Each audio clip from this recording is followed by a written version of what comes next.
Hello and welcome to this week's episode of the TribCast for Tuesday, August 19th, which is both my mother's birthday and Bill Clinton's birthday, which I know because it is my mother's birthday. Is your mother Bill Clinton? My mother's Bill Clinton. Twist. Apologies to Eleanor's mother. Yeah, no, it's a joke. Growing up in the Clinton era and having I always thought that was a very fun fact. Less relevant now than when I was 8. But anyway, we have a lot to talk about this week. I am Eleanor Klibanoff, law and politics reporter, joined as always by my co-host, Matthew Watkins. Matthew, how's it going? I'm a little grumpy, but maybe that'll lead to a happy podcast. Just sat in first day of school traffic. I was going to say, is that is first day of school? Yeah. I was going to ask if your kids, I guess maybe your daughter, are they old enough to be affected by the cell phone ban? So my daughter does not have a cell phone. She does have an Apple Watch. And so right before I dropped her off, she had to put her Apple Watch in her backpack because they're not allowed to wear the Apple Watch anymore. And I was like, you are 100% going to lose this in the first week of school. So if anyone finds an Apple Watch around Ann Richards High School in Austin, just drop it off at the Texas Tribune. Yeah, great. And also, like, how will she know how many steps she took?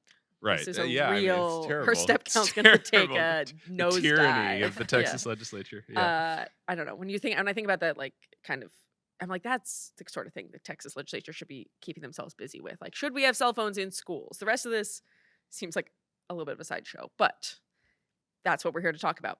We are joined this week by 2 very special guests. We have Kayla, Lake St. Charles is not Chicago, Guo. And Renzo, we will let him talk about the SREC Downey. Thanks to you both for joining us. Thanks for having us. Yeah. So as I was telling Kayla and Renzo before we got started, I'm going to try to summarize everything that has happened in the last 10 weeks in 2 minutes. All right. So then we can Start talk the about timer. Where things go from here. All right. Okay. Ready, set, go. June 2nd, the Texas legislature gavels out sine die. Everyone starts making their summer plans. Governor Abbott vetoes the THC bill. Everyone cancels their summer plans. Then we start hearing rumors that President Trump is asking Texas to redraw the legislative maps. Is Governor Abbott going to put this on the special session call? This is the question. Then, July 4th, devastating, horrible hill country floods, one of the worst tragedies the state has ever seen. Then, Governor Abbott puts out the call. It has flooding response. It also has mid-decade congressional redistricting, and it has a bunch of other conservative priorities on it. Immediately, Democrats start saying, we might have to quorum break. We have a bunch of hearings on redistricting. People are very upset about it. We see the map. It adds 5 additional seats for Republicans. It gets voted out of the committee. Democrats go on the lam. They leave for Chicago and other places. They break quorum. They stay out for about 2 weeks. Governor Abbott, Attorney General Ken Paxton say that they are going to try to remove them from their seats. Bunch of legal brouhaha proceeds. Then they both chambers adjourn. California says they're going to redistrict. Democrats return yesterday, say we did it. Republicans say we did it.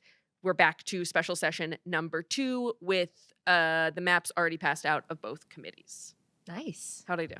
Under sub 2 minutes. Amazing. You got 3 minutes and a half. You want to just talk about Yeah, just going to something bam. else? And Bill Clinton was born. Did I miss any major high points? I think there's just, you have all heard me talk about this in the newsroom. I think there's just one other thing to point out, right, which is the timing of this with regard to the floods, too. There's been a lot of talk about Greg Abbott, being accused of using the floods as a political football to force the redistricting and things like that. Of course, Abbott had called a special session, or at least announced that a special session was coming, right, and detailed, that it was very clear that redistricting was going to be on the ballot before these floods actually happened. So that's like a whole other aspect of this that I think is just worth including in that timeline too. Yes. I think he had not formally said redistricting would be on the call before the floods. But we all knew it was going to be. It seemed likely.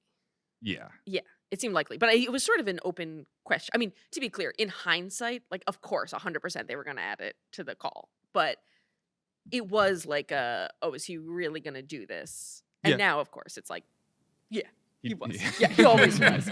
I think it's safe to say he would have done it without the floods, but certainly the floods enabled or lowered the political well, there was still a lot of political pushback to it, but somewhat lowered the political pushback Yeah. to doing that. Yeah. So that's where we are. I do want to talk about sort of where things go next, but Kayla, maybe you can start. You were in the House yesterday as they triumphantly returned, question mark, or question mark on triumphant, depending on who you ask. What was the vibe in the chamber? I mean, there was just a huge crowd right outside of the chamber that gave them a real warm welcome, a lot of cheers. Like you said, they kind of returned presenting as heroes, although obviously not like 6 hours later. They did pass the new map out of committee. I mean, the floor was pretty quick. Speaker Burrows was really like enough with the name calling and that sort of thing. Time for action. Let's get a move on. Also, you will have a DPS escort around the clock until we vote this map out in 2 days. So yeah, I mean, I think some lawmakers made light of their DPS escort. People were like, I think Renzo tweeted Tony Rose was exchanging phone numbers with her escort. Ramon Romero was sort of like, we're going to become good buddies. Obviously, not everyone reacted that way to their escort. But yeah, and I think Republicans were like, let's just get this done. I want to go home. And of course, Nicole Collier does not sign the paper and accept her escort, leaving her stuck in the Texas House. A representative from Fort Worth. Yes. As people get kind of the House live stream kind of becomes like bald eagle cam, Yeah, and people are just 100%. watching her like Yeah. wander around the House floor, which I found entertaining. Yeah, I used to when I worked in a public radio station in Louisville, when we did our fund drives, we would always put up on the big screen this camera that watched senior dogs, and it was very sweet. Had sort of a similar vibe. Not a commentary on Representative Collier's age, of course, but just sort of watching a lot of nothing. Renzo, what is the vibe from Republicans going into this? Well, I think before the Democrats actually came back, there was starting to be some talk of like, maybe we should punish these Democrats a little bit more. I mean, this is full disclosure. This is my first quorum break, but I think when there's a quorum break, those kind of sentiments tend to come out where like, we need to stop this from happening ever again. And, you had people like Representative Jeff Leach from, North Texas saying that, maybe we should go for more congressional seats, kind of echoing what Abbott had said. Maybe we go for state house or state senate redistricting. And I think right now that seems unlikely, although, Abbott was asked about that at his last press conference in the Capitol. And he was like, well, it's on the table if they don't play along. That's me paraphrasing. But yeah, it doesn't really seem like there's been a lot of chatter. It doesn't seem like yet there's been any action toward that, right? Right. Yeah. There's been absolutely zero indication that that's actually happening. I think what may be more likely is legislative punishment, in that things that maybe weren't going to pass before will pass now. So like maybe bathroom bill passes, maybe abortion bill passes. So Taxpayer funded lobbying. yeah, although that one seems like a bit more of a stretch to me, just because Republicans also don't like that. Some Republicans don't like that. Yeah, it definitely feels like there are like the ways that lawmakers talk about punitive measures that like, we're going to redraw seats, or we're going to, evict them from their offices, or we're going to put them in jail. And then there's like the actual ways that you can sort of enact retribution that are like much more subtle, but also for like Democrats who've been fighting against some of these other bills for so long are pretty devastating to just like ramrod in this like conservative list of priorities. The other thing here is that Burrows may now have the 76 votes to be reelected speaker from within the Republican caucus, but that doesn't mean that he has the 100 votes to pass constitutional amendments. So it may seem like, he now has this mandate, but he still has to play along with the Democrats next session. So he can't, go too far in punishing them. And importantly, you can't pass a bill to ban quorum. You can't get rid of quorum breaking. You can't, let me say this, you can't lower the quorum, which I've been hearing from a lot of people, right? It's like, we got to find a way to not allow quorum breaks anymore. You cannot lower the quorum count without a constitutional amendment, which would require 100 votes. So unlikely, despite all of the big talk over the last 2 weeks, unlikely to be our last quorum break unless, the Texas Supreme Court rules that these members can be expelled. But even that seems increasingly a long shot now that they're back. Do we know, has anything changed in the Supreme Court case? I mean, do we have a sense of where that's going to go now? Nothing has changed in terms of rulings. We've gotten this timeline that extends, past Labor Day in terms of waiting for arguments. Certainly, I think there's a sense that the court might just declare it moot now that they're back. Attorney General Ken Paxton was tweeting yesterday as if that is not what he would like. I mean, that would require, probably one of the parties to ask for it to be declared moot. And he seemed to indicate like he wants to see this through. I don't know that we've heard the same sentiment from Governor Abbott, but maybe, maybe we will. But certainly, as we talked about on last week's episode, a long shot legal case. Okay, so it's time for me to ask the question. I've been sitting in traffic for the last 45 minutes, so I'll ask it. What was the point of this? Like, the Democrats leave, they're saying they're blocking this terrible map. And here we are 30 days later, and we're in the exact same place. Maybe some bills, as y'all mentioned, that might not have passed in the first legislative session will pass.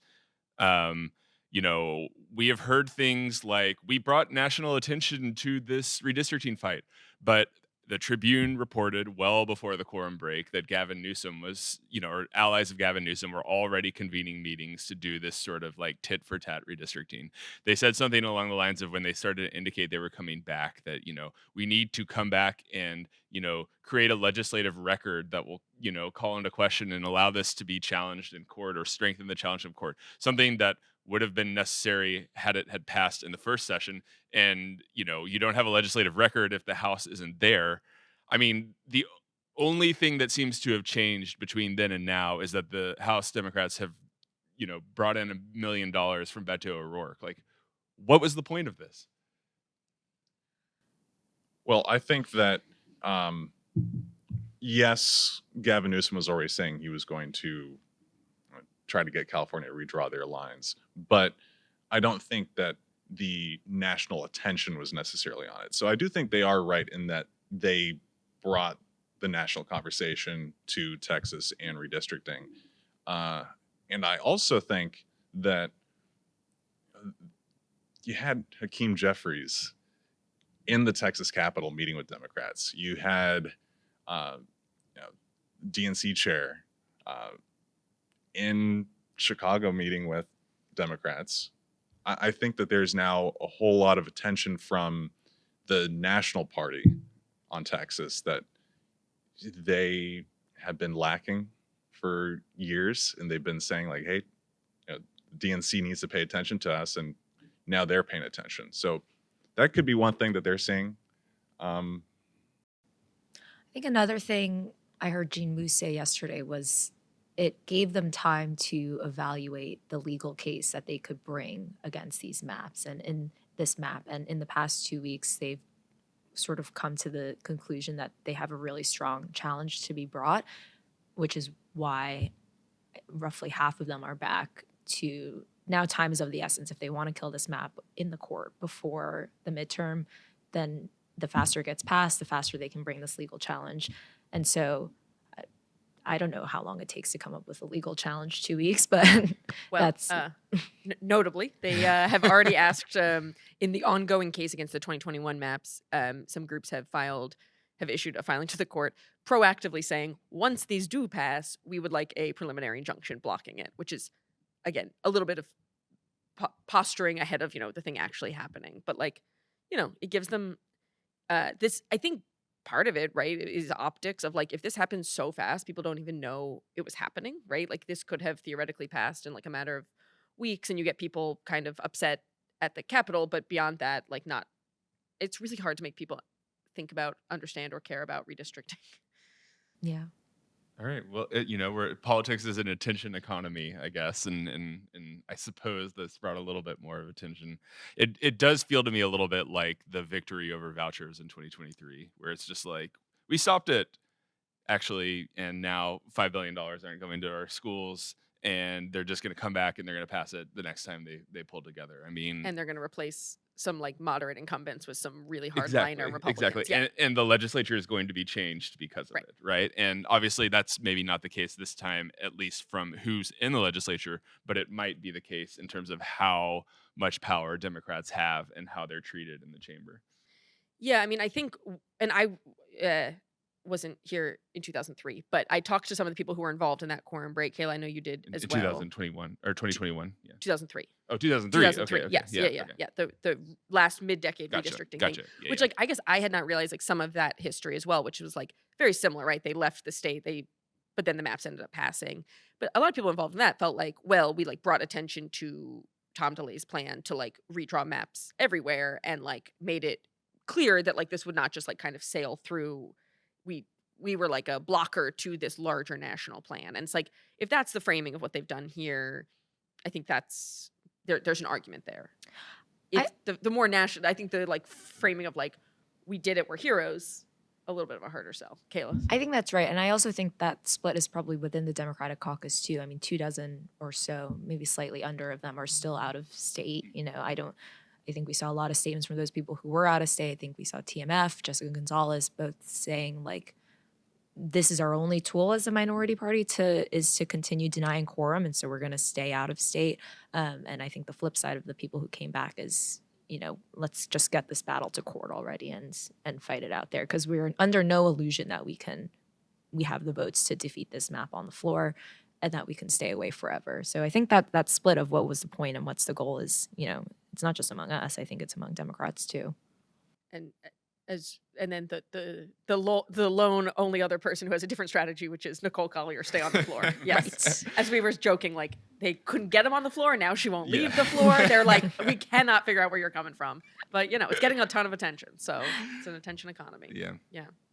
I mean, in terms of like we are now, let's forecast ahead a week or so. We're going to have new congressional maps. There will be a legal challenge, as we've seen before. Those challenges take forever to sort of move through the court system. Unless something sort of unusual happens and they manage to get an injunction blocking it, we'll have 5 new seats that will seem to favor Republicans in the 2026 midterms. Kayla, can you sort of talk about, the position that puts, some Democrats in? I mean, we were seeing maybe a Kassar Doggett this fight. Yeah, it puts them in an awkward position. I think Kassar Doggett being the interesting primary to come among Democrats. I mean, it kind of leaves Julie Johnson untethered. Al Green's district is like just not his district anymore at all. But I mean, Al Green is somebody like Doggett who has said that they're, committed to running again, which again sets up these weird little primaries that I think will sort of reflect these broader clashes within the party of experience and age versus youth and a new fresh face and strategy. So yeah, that's going to be pretty exciting. Renzo, any other thoughts on the weird fights we're going to see? Yeah, there's also that special election to replace Sheila Jackson Lee and then Sylvester Turner. That's going to be, somebody's going to be elected to serve that district for 1 year. And then who knows what's going to happen to where you live within that district. Like, you may have that new representative, you may have Al Green. I don't know if he runs in that district or what ends up happening. But that's a lot of turnover for those residents who've had the same leadership for quite a while. And like such a sort of historic district in so many ways. Matthew, I know you're dying to talk about it. What does this mean in terms of representation? I mean, I think it's pretty dark, right? I mean, this practice of it happening in both states, right? I think Democrats would argue, and they would argue correctly, that Republicans have started this battle. But what it's going to mean is that in places like Texas, in places like California, people are going to have much less of an opportunity to decide who represents them, right? It's being determined ahead of time by politicians wanting to preserve power and, strength of their party, as opposed to what our democracy is supposed to do, which is people are accountable to the voters. And really, if when you make the only primaries that matter, or the only elections that matter are the primaries, and by the way, the primaries, as you mentioned, are going to be super interesting Yes, and right. fun. Yes. But it leads to a boring general election, which means essentially you're only accountable to the primary voters, who are a very tiny proportion of the electorate. And that skews everything. It skews the incentive structure, right? The primary electorate often are more prone to these attention-seeking behaviors that the hardcore in the parties seem to reward. And it just doesn't seem to me like it sets up a great system for good governance, which I think is supposed to be the goal here. Right, But right. we it seems in a lot of ways we've sort of lost the plot. I mean, certainly, I think these and again, it happens. We've created this bad system across the country. I mean, there are some states that are sort of doing this better and have, nonpartisan commissions and things like that. But generally, our system is a race to the bottom, and most candidates' only real threat is from someone more extreme within their own party, and I mean, all these districts that they've drawn, and this has been the case for a long time, whether they're blue or red districts, can be won almost entirely by appealing to one party, which means there's no, even putting aside the primaries or whatever, but there's no need to do consensus building or coalition building or even just the political work of persuading someone to believe that your view of the world matters. You can just mostly, assuming you appease your base, sail to a victory. Right. Exactly. And so your only focus becomes appeasing your base, Right. so that you don't, get that primary blowback. challenge. Right. Yeah. Yeah. It's not great. um, there's another sideshow happening in Texas right now that is similarly about representation in some ways. Renzo, this is your time to shine.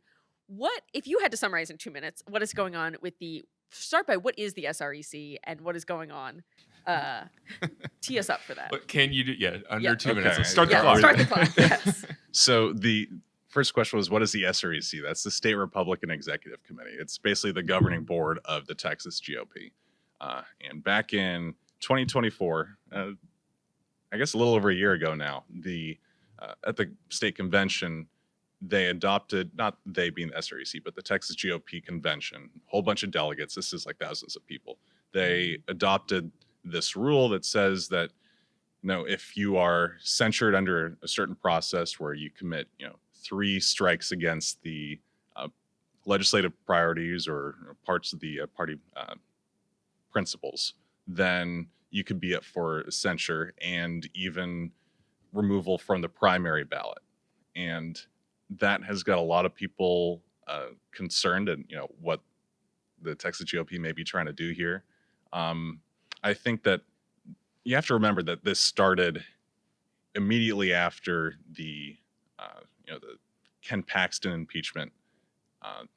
After the primaries, I think there was a lot of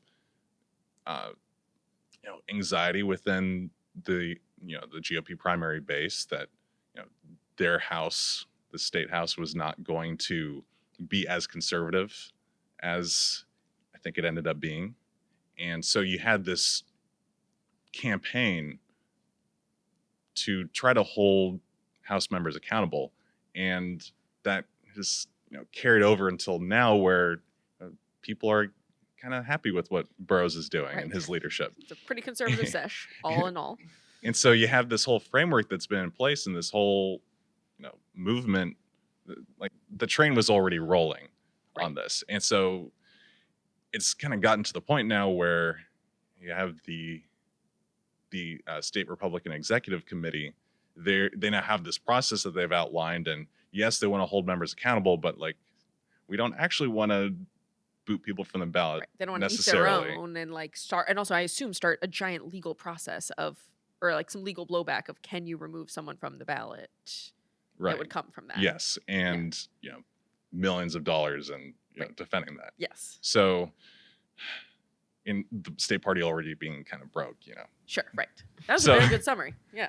Well, I haven't even gotten into what happened most recently. That was a very good tee up. Yes. Now, 2 minutes again. Yeah. So, for the first time in this whole reforming of the Texas GOP that you've had in the past few years. They decided that they're going to have this legislative task force report that was going to be basically a scorecard of the session. Like, what were the good things that members did? What were the bad things? And the subtext throughout all of this was that the list of bad things are going to be the censurable offenses. I see. And so it was a months-long process to research. They were going through the House journals. They were going through public statements that members had made.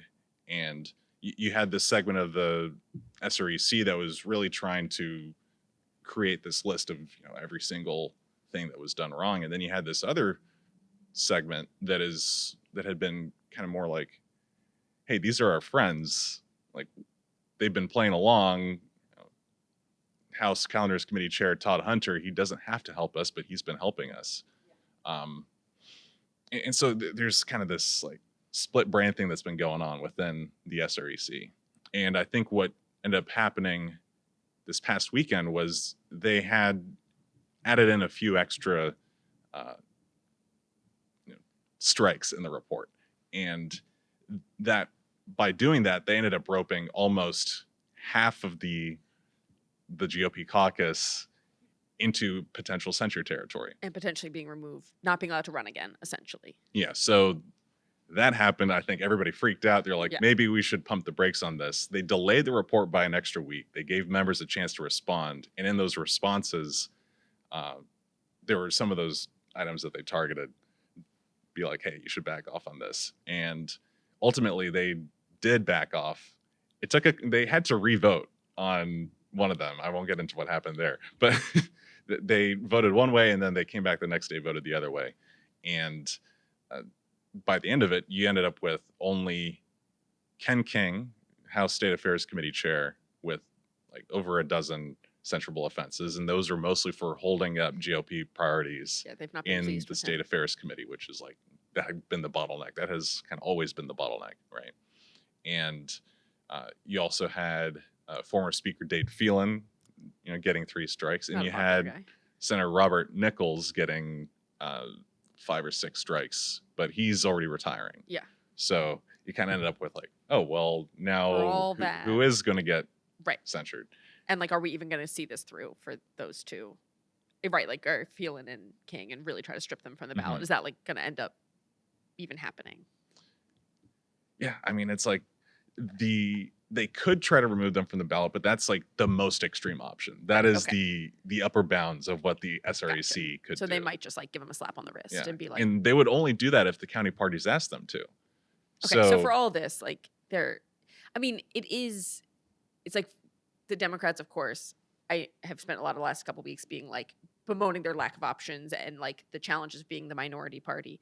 Republicans proving you can make even being the majority party very complicated and hard and not that fun. Like, they're like really trying to start this like internal war against each other that nobody even seems to really want. Yeah.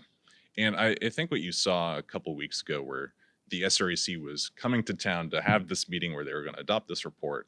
And then they ended up going to the governor's mansion and they met with Dustin Burrows. That's the first time they had met with the speaker. Aw, And friends. he was there. Todd Hunter, who I mentioned, the Calendars Committee Chair, he was there. Mitch Little, a freshman representative who has kind of been an anti-leadership force, but also now has been a little bit, complimentary of what Burrows has been doing. He was there. So I think that gives you a good picture of where the state of the Texas GOP is at right now, given the quorum break and everything else that has kind of helped put internal stuff aside. Well, that's what I was going to ask. And Kayla, maybe you have a sense of this from Republicans. Like, how much has this quorum break served to unify Republicans? I think it has absolutely unified Republicans. I talked to Tony Tinderholt and Tom Oliverson yesterday, and they were like, Democrats have done a great job of getting us all on the same page. They were both like, yeah, we've both been, sort of in the anti-leadership contingent, and we've had disagreements with Speaker Burrows, but they both really commended the way that Burrows handled this. I asked if there was a speaker's race today. They were like, he would get the entire Republican caucus. And the other thing they mentioned in terms of sort of what Renzo had alluded to earlier was, they're absolutely determined to pass every single thing on the call and then some more, which Speaker Burrows had also sort of said, I think, last week. And, they were like, if Democrats had any leverage going into the first special session or any seat at the table, they don't anymore. And so I think Republicans are very much on the same page now in opposition to the quorum break. It's pretty amazing what Burrows has done. I mean, I feel like I've said this multiple times on this show over the months, but to go from being sort of the representative of that loathed leadership faction in the House, something that multiple speakers have not been able to sort of shake off and face that sort of intense blowback, session after session after session, to have kind of flipped this in one session from highly controversial, was his, ascension to speaker even legitimate under the House caucus rules, to where he stands now, where you say it's essentially unanimous in support. You just kind of have to tip your hat. I don't think I thought it was possible to have pulled that off, and it seems, at least for now, Right. that he has. That's what I was going to say. They're a fickle bunch, Exactly. politicians writ large. So, it's a long time till the next speaker. Right. But at the same time, even though he's sort of consolidated his caucus behind him, I don't think we've seen Democrats sort of really condemn him either, No. Even Ramon Romero yesterday was like, I don't blame Burrows for any of this. This is all on Governor Abbott's hands. And Burrows has, even though he's been aggressive and harsh in trying to get Democrats back, which is something that the Republicans have been, very appreciative of and happy about, he is also, at least to my ears, sort of struck this tone of, the minority party always has a role to play in the House. They have a right to, have their say, but also the majority is going to prevail. So you've seen him sort of manage to walk this fine line that hasn't seemed to make anyone really unhappy. And in fact, everyone seems pretty satisfied. Yeah, I mean, even just his, excuse me, even just his tone in the chamber has been through this whole thing has been pretty almost I mean, amused is not the right word, but almost just we're gonna get them back, guys. It's leadership in a sense, right? What support his politics or not, but it's he's basically being you guys can scream and bang your feet on the ground, and you guys can be so mad over here, and I'm just gonna be we just gotta get quorum. We're just gonna do what we gotta do to get quorum. Even now with this Nicole Collier thing, the name you're hearing floating around is Charlie Guerin for as the House chair of the House Administration Committee, is the one who sort of is making these calls. It's it's interesting. That's not sticking to Burrows. Mm.